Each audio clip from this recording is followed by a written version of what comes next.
Kementerian Luar Negeri. Tim Liputan Kompas TV.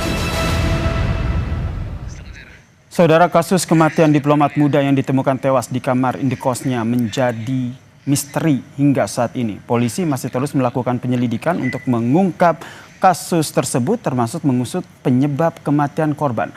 Lantas, apakah latar belakang korban yang pernah menangani kasus tindak pidana perdagangan orang terkait dengan misteri kematian korban? Lalu bagaimana menemukan titik terang dari kasus ini? Kami membahasnya bersama dengan Komjen Purnawirawan Arief Sulistyo, Kabareskrim Polri tahun 2018 sampai 2019, yaitu Komjen Purnawirawan Arief Sulistianto, dan juga telah bergabung bersama kami di Kompas Petang Pak Handoko Gani yang merupakan pakar mikro ekspresi. Selamat petang semuanya. Selamat petang. Saya ke Pak Arief dulu nih, sebagai mantan Kabareskrim nih, apa yang harus dilakukan polisi atau sejauh mana yang dilakukan polisi untuk mengungkap kasus ini, termasuk dalam mendalami latar belakang, profesi, pekerjaan dari korban yang pernah mengurusi kasus TPPU ketika menjadi diplomat? Iya, terima kasih Mas Yasir. Perkara ini adalah perkara penemuan korban meninggal dunia dalam keadaan kesendirian, sehingga tingkat kesulitannya cukup tinggi. Oleh karena itu, penyidik memang harus diberikan waktu. Di tengah-tengah sorotan publik, banyak opini, banyak persepsi, dan banyak asumsi. Tetapi saya ingatkan kepada penyidik bahwa di dalam penyidikan tidak boleh berasumsi. Semua based of evidence, semua harus berdasarkan fakta, dan harus menerapkan scientific crime investigation. Jadi, scientific crime investigation itu bukan ditemukan barang bukti dibawa ke lapor, tapi ini merupakan satu metode ilmiah di dalam melakukan satu penyidikan yang didasari dengan prinsip kejujuran, kebenaran, objektivitas, dan transparansi. Apa yang harus dilakukan? Pertama, menemukan mayat di dalam kamar sendirian. Ini kan ada dua, dari masalah ini dia sudah mengumpulkan informasi-informasi. Dari informasi yang diperoleh ini, dia membuat hipotesa, dugaan-dugaan. Dugaan itu mungkin ada dua yang bisa dilakukan oleh penyidik. Pertama, apakah korban ini bunuh diri atau ini karena kasus pembunuhan. Dari dua hipotesa ini, baru langkah keempat adalah mengumpulkan alat bukti, mengumpulkan fakta-fakta. Fakta-fakta dari berbagai macam, dari berbagai sudut. Pertama, kita mengenal triangle evidence, ada TKP, dan itu sangat penting. Yang kedua, ada korban yang dilakban. Yang ketiga adalah tersangka yang sedang dicari. Jadi tiga alat bukti ini harus bisa terhubung semuanya. Kemudian dilakukan otopsi. Setelah otopsi akan ditemukan dua setidaknya. Apa sih penyebab kematian ini? Dan yang kedua, kapan matinya ini? Jadi dari kaku mayat, dari lebam mayat, dokter forensik akan mengetahui sudah berapa lama korban ini meninggal dunia.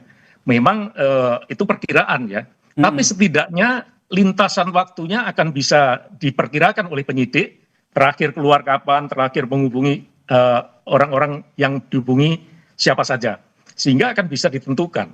Ini yang tengah dilakukan oleh polisi begitu Pak Arief. Kemudian tentu saja juga mencari keterangan saksi yang juga tengah ada di TKP ataupun saksi yang mengetahui. Kemudian terkait dengan memprofiling ataupun mencari latar belakang dari profesi korban, termasuk sempat mengurus kasus tindak pidana perdagangan orang. Sejauh mana polisi akan mengusut mengarah ke sana?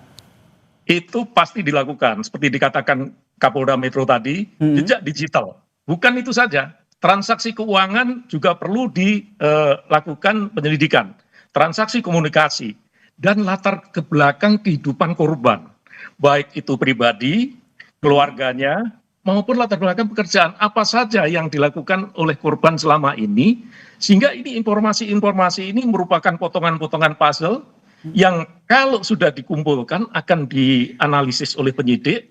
Dari fakta-fakta yang lengkap ini, nanti penyidik akan memperoleh gambaran ini sebetulnya pembunuhan atau bunuh diri. Tapi yang paling penting adalah ini harus berdasarkan fakta yang benar, harus berdasarkan data dan informasi, mengikuti prinsip-prinsip di dalam penyidikan, kejujuran, kebenaran dan transparan. Apapun yang disampaikan oleh penyidik bisa diuji oleh penyidik yang lain. Bisa diuji bahwa kalau hasil forensiknya seperti ini, ya memang kenyataannya seperti itu. Transparan disampaikan kepada warga korban. Sehingga berdasarkan fakta dan juga keterangan yang ada di lokasi begitu ya. Ini yang juga akan kita bahas karena salah satu bukti yang diamankan dari lokasi adalah rekaman CCTV. Ini yang nanti akan kita ulas bersama dengan pakar mikroekspresi Pak Handoko bagaimana membaca beberapa rekaman CCTV korban sebelum ditemukan meninggal dunia di kamar indikosnya. Tapi kita bahas usai jeda, tetaplah bersama kami di Kompas Petang.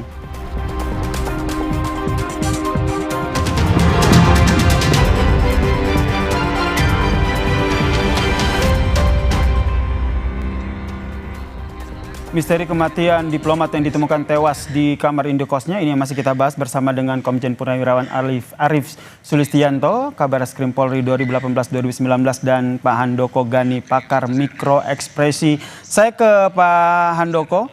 Pak Handoko, ini kan sebagai pakar mikroekspresi mungkin Anda bisa membaca bagaimana ekspresi dari korban. Kami tampilkan dulu ini rekaman kamera pemantau ini pada saat korban tiba di kamar indekosnya sekitar pukul 11 malam.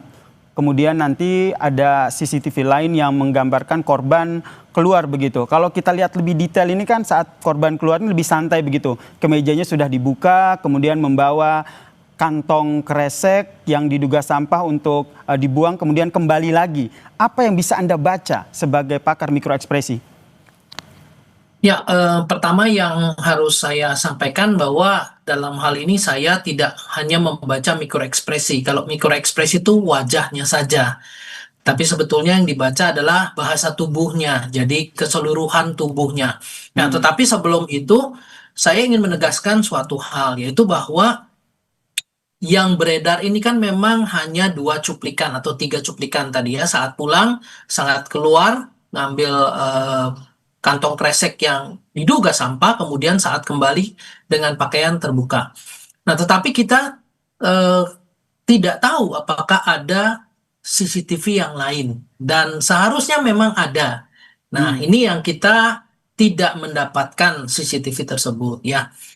Nah, kalau dari 3 CCTV ini, yang pertama itu menunjukkan pulang ya, begitu ya, sehabis tugas. Jadi saya rasa kita bisa melihat situasi kondisinya dengan baik, tidak ada suatu isu yang atau suatu hal yang unik gitu ya. Nah, yang kedua dan ketiga ini yang perlu kita sorot, yaitu mungkin yang kedua dari bahasa tubuhnya keluar dari kamar tidak terlihat ketergesa-gesaan ya, santai.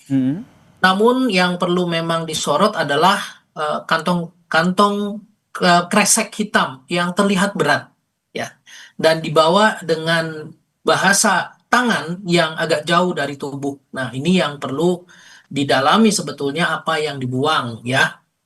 Kemudian, nah ini yang sangat menarik ya di antara CCTV 2 lainnya, yaitu ketika kembali dengan tubuh terbuka atau kemejanya terbuka. Nah, kita akan bertanya-tanya. Pertama, kita harus memastikan dulu apakah ada video yang terpotong ya dari CCTV yang sama. Nah, kalau tidak ada yang terpotong, berarti kita patut menduga apakah ada kegiatan lain di dalam lokasi di mana beliau hilang dari pantauan CCTV, yaitu masuk ke dalam sebuah pintu yang kita tidak tahu itu pintu apa ya. Pintu itu tetap terbuka saat beliau masuk, tapi CCTV yang ketiga menunjukkan video pintu itu tertutup ya. Saat beliau kembali dengan pakaian terbuka, video CCTV tersebut yang ketiga menunjukkan pintunya tertutup dan beliau korban keluar sambil membuka pintu dengan pakaian yang sudah terbuka. Nah, kita bertanya-tanya apa yang sebetulnya terjadi. Nah, yang kita bisa baca dari bahasa tubuh secara umum ya pada saat kemeja terbuka tadi, yaitu tidak nampak ketergesa-gesaan ya, tidak nampak ketakutan dalam hal ini. Biasanya kalau tergesa-gesa ada emosi takut, ya kita tergesa-gesa karena kebelet pipis misalnya, kita tergesa-gesa karena ditunggu-tunggu orang, ada unsur ketakutan di situ. Tetapi saat kemeja terbuka tersebut tidak nampak emosi takut.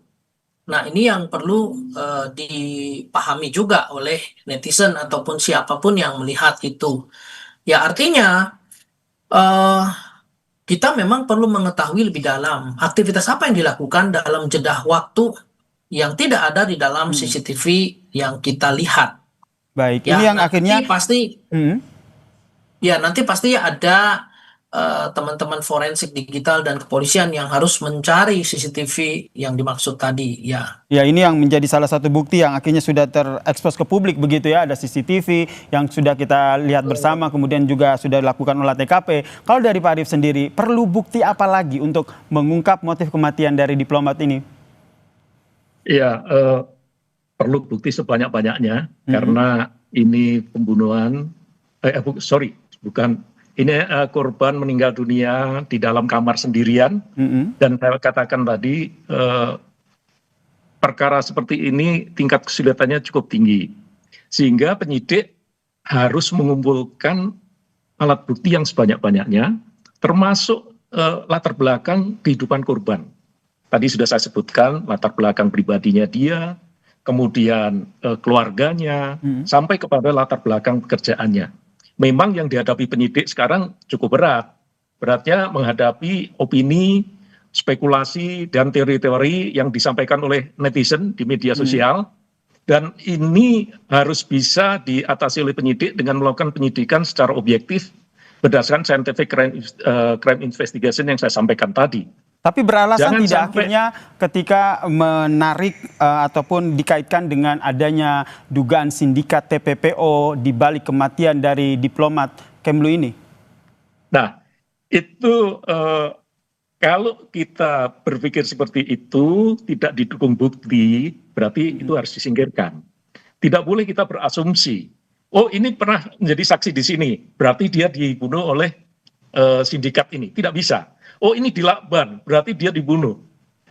Kita tunggu penyidik yang akan menyampaikan bukti-bukti secara objektif. Sampai ada yang spekulasi begini, karena ini di Lakban, maka ini adalah teori pembungkaman.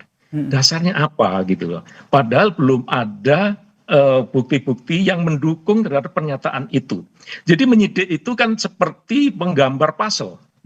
Jangan sampai karena tekanan publik, penyidik ini harusnya menyusun puzzle-nya, gambarnya harimau, yang jadi kelinci. Jadinya nanti malah nggak benar, malah menyesatkan. Nah inilah tantangan yang harus dihadapi oleh penyidik.